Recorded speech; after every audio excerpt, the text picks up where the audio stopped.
શ્રી વલ્લભાધીશ કી જય, શ્રી ગુસાઈજી પરમ દયાલ કી જય, શ્યામ સુંદર શ્રી અમને મહારાણી કી જય, શ્રી હરિરાય મહાપ્રભુ કી જય, ગોકુલનાથ કી જય.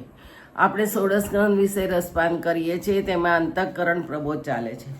ષોડશ ગ્રંથ એ વલ્લભનું બધું જ ગ્રંથ સાહિત્ય અનમોલ નિધિ છે. તેમાંનો એક ષોડશ ગ્રંથ વિશિષ્ટ સ્થાન ધરાવે છે. વલ્લભ સિદ્ધાંત પ્રમાણે જીવન જીવવાનું સંપૂર્ણ માર્ગદર્શન ષોડશ ગ્રંથમાંથી મળી રહે છે. સામાન્ય વૈષ્ણવને વૈષ્ણવી જીવન જીવવાનો સર્વાંગી અને માર્ગ હોય તો ષોડશ ગ્રંથ જ બતાવે છે. પુષ્ટિમાર્ગીય વૈષ્ણવ સમાજમાં ષોડશ ગ્રંથનું વિલક્ષણ સ્થાન બતાવ્યું છે. મહાપ્રભુજીના મતે પુષ્ટિ ભક્તિના બે માર્ગો છે: સેવા દ્વારા ભગવત પ્રાપ્તિ અને કથા દ્વારા ભગવત પ્રાપ્તિ. સેવા અને કથા બંને દ્વારા આપણા ચિત્તનો પ્રભુમાં નિરોધ થઈ શકે છે. વ્યસન અવસ્થા અને તન્મયતાની સુધી પહોંચવું શક્ય છે. સેવા અને કથાના બંને માર્ગો ષોડશ ગ્રંથમાં શ્રી મહાપ્રભુજીએ બતાવ્યા છે. ષોડશ ગ્રંથ દ્વારા સેવાનો સિદ્ધાંત, પ્રકાર, તેના ફળ આદિનું જ્ઞાન મળે છે. પુષ્ટિ જેવ સેવા માર્ગે ચાલતો થાય છે તે જ રીતે બીજા સેવાના માર્ગ ચાલી શકતા નથી. તેમના માટે ષોડશ ગ્રંથનું સેવન કથા દ્વારા નિરોધ કરાવનારું છે. ષોડશ ગ્રંથ એ મહાપ્રભુજીના અંગો સાથે સરખાવ્યું છે. તેમજ આ ષોડશ ગ્રંથમાં આપણે અંતઃકરણ પ્રબોધ ચાલે છે. અંતઃકરણનું કાર્ય વિચાર, નિશ્ચય, બનેલી ઘટનાઓનું સ્મરણ અને સુખ દુઃખનો અનુભવ કરવાનું છે. મન રૂપી ઇન્દ્રિયો વિચારો કરે છે, તેમાં સંશય અને ઈચ્છાઓ જાગે છે. ચિત્ત તેની ચર્ચા કરે છે, પરિણામે ચિત્તમાં સંઘર્ષ ચાલે છે. ચિત્તના પડદા ઉપર ભૂતકાળમાં બનેલી વિગતો અને ઘટનાઓનું સ્મરણ અંકિત થાય છે. બુદ્ધિ એટલે સારાસારની વિવેક શક્તિ અને નિશ્ચય શક્તિ. બુદ્ધિ વિચારોના સ્વીકાર કે અસ્વીકારનો નિર્ણય કરે છે.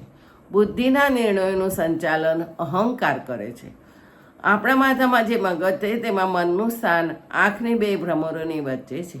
જેનું મન શુદ્ધ, પવિત્ર અને સ્થિર હોય તેનું જીવન ઉન્નત બને છે. તેથી મનની શુદ્ધિ, પવિત્રતા અને સ્થિરતા માટે દરેક ધર્મ સાધનામાં બે આંખોની ભ્રમોરીની વચ્ચેની ભાગમાં ધર્મના પ્રતિકરૂપ એક ચિહ્ન અંકિત કરવાની પદ્ધતિ છે. આપણે વૈષ્ણવ પ્રભુના પ્રસાદિક અંકુનું તિલક કરીએ છીએ. આ ધર્મચિહ્ન મનને અંકુશમાં રાખે છે. મનથી ઉપર ચિત્ત રહેલું છે. ચિત્તની ઉપર અહંકાર અને સૌથી ઉપર બુદ્ધિ છે. આ ચારે સૂક્ષ્મ ઇન્દ્રિયોના ચાર દેવ છે. મનના દેવ ચંદ્ર છે, ચિત્તના દેવ વિષ્ણુ છે, બુદ્ધિના દેવ બ્રહ્મા છે અને અહંકારના દેવ શંકર છે. આ ચારેય દેવોના દેવ અને નિયામક પરબ્રહ્મ શ્રી કૃષ્ણ જ છે. અંતઃકરણ આપણામાં અહંતા મમતાની મિથ્યા સૃષ્ટિ સર્જે છે. અંતઃકરણ સંસારમાં રચ્યું પચ્યું બનતા તે આત્માને મોક્ષ માર્ગી બનવા દેતું નથી. આ અંતઃકરણને શ્રી કૃષ્ણને આધીન કરવાથી, શ્રી કૃષ્ણની શરણાગતિ સ્વીકારી લેવાથી અહંતા મમતામાંથી આપણે મુક્ત થઈ શકીએ છીએ. આજ સુધી આપણે એમ સમજીને જીવતા રહ્યા છીએ કે આ બધું હું કરું છું. અંતઃકરણ શ્રી કૃષ્ણને આધીન થતાં આપણી બુદ્ધિ એમ સમજે છે કે હું કૃષ્ણનો છું, શ્રી કૃષ્ણ બધું કરે છે. સામાન્ય રીતે આપણી બુદ્ધિ એમ સમજે છે કે આ બધું મારું નથી, પણ ભગવાન શ્રી કૃષ્ણના પ્રસાદ રૂપે હું આ ભોગવી રહ્યો છું. મહાપ્રભુજી સમજાવે છે કે વસ્તુતઃ કૃષ્ણ જ નિર્દોષ છે. તેઓ પરબ્રહ્મ પરમાત્મા છે. વેદમાં તેને સચ્ચિદાનંદ રૂપ કહ્યા છે. ઉપનિષદોમાં તેમને કૃષ્ણ કહ્યા છે. કૃષ્ણ એટલે આનંદનું સ્વરૂપ. કૃષ્ણ એટલે કૃપાનું સ્વરૂપ. કૃષ્ણ એટલે રસાત્મક અને ફલાત્મક પરમ તત્વ. આ કૃષ્ણ તત્વથી ચડિયાતા કોઈ દેવ દેવી બ્રહ્માંડમાં નથી. દેવોને પરમ તત્વ સ્વરૂપે કૃષ્ણ જ સ્વીકારી રહ્યા છે. સનાતન હિન્દુ ધર્મના આચાર્યોએ પણ શ્રી કૃષ્ણને જ ભજવાનો ઉપદેશ આપ્યો છે. શિવજીને ઇષ્ટ માનનારા શંકરાચાર્ય પણ ભજ ગોવિંદમનો ઉપદેશ આપે છે.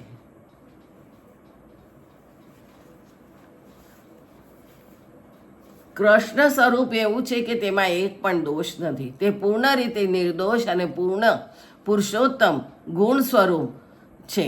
મહાપ્રભુજી સમજાવે છે કે આપણે જેનું સેવન કરીએ તેના દોષ આપણામાં પરોક્ષ રીતે આવે. એક રોગ મટાડવા દવા લઈએ તે દવાની આડઅસર તો થાય જ છે. તેવી રીતે આ અંતઃકરણ પ્રબોધમાં હવે આપણે આગળ સેવા કે કથા વાર્તા વગેરે જે કાર્યમાં અંતઃકરણનું અશક્યપણું જણાય તો હરિશરણની ભાવના અંતઃકરણમાં કાયમ રાખવી. હરિનું જ શરણ સાચું શરણ છે.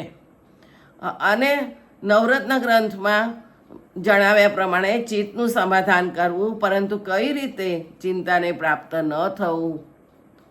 કાંઈક પ્રભુની સ્મૃતિપૂર્વક અંતઃકરણમાં ફિકર થાય તે ચિંતા કહેવાય, અને જ્યારે અંતઃકરણમાં પ્રભુની તદ્દન વિસ્મૃતિ થઈ ફિકર થાય તો મોહ કહેવાય. મોહ ઉત્તરરૂપ છે અને ચિંતા પૂર્વરૂપ છે.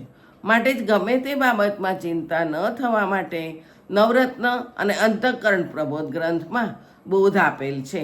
કારણ કે અંતઃકરણમાં ચિંતા પ્રવેશ કરવા ન પામે તો પછી મોહ થવાનો સંભવ જ ન રહે. પોતાના અંતઃકરણનું પ્રબોધન કરીને આચાર્ય ચરણે સ્વીજનોની ચિંતાઓનું નિવારણ કરી દીધું છે તે જાણવું. હવે છેલ્લો અને 10મો શ્લોક. ઇતિ શ્રી કૃષ્ણદાસસ્ય વલ્લભસ્ય હિતમ વયો ચિત્ત પ્રતિ યદાર્કર્ણ્ય ભક્તો નિશ્ચિંતતા વ્રજેત.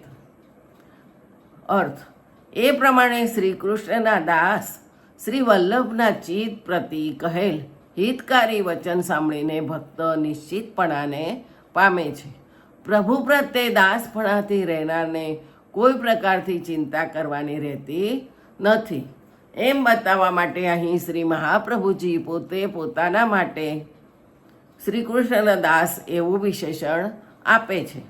ચિંતાનો નાશ થાય એવા આ હિતકારી વચનો છે. ચિત્તમાંથી જ્યારે ચિંતાનો પૂર્ણ નાશ થાય ત્યારે અંતઃકરણ પ્રસન્ન રહે છે.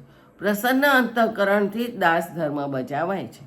દાસ ધર્મ બજાવતા કોઈ પણ પ્રકારનો અવિદ્યાજનક અધ્યાસ રહેતો નથી. તે વખતે સ્વામી સેવક પ્રત્યે બજાવવાના તમામ ધર્મો બજાવે છે. ત્યારે સેવક કૃતકૃત્ય બને છે. માટે દાસ ધર્મ ન ચૂકાય એવી રીતે હંમેશા સાવધાન રહેવું જોઈએ.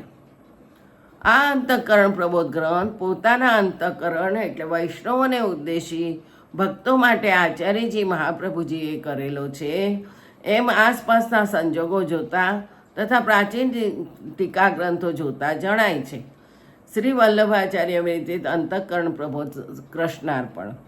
હવે કાલે વિવેક ધર્યાશ્રય લઈશું. જય જય શ્રી ગોખલેશ.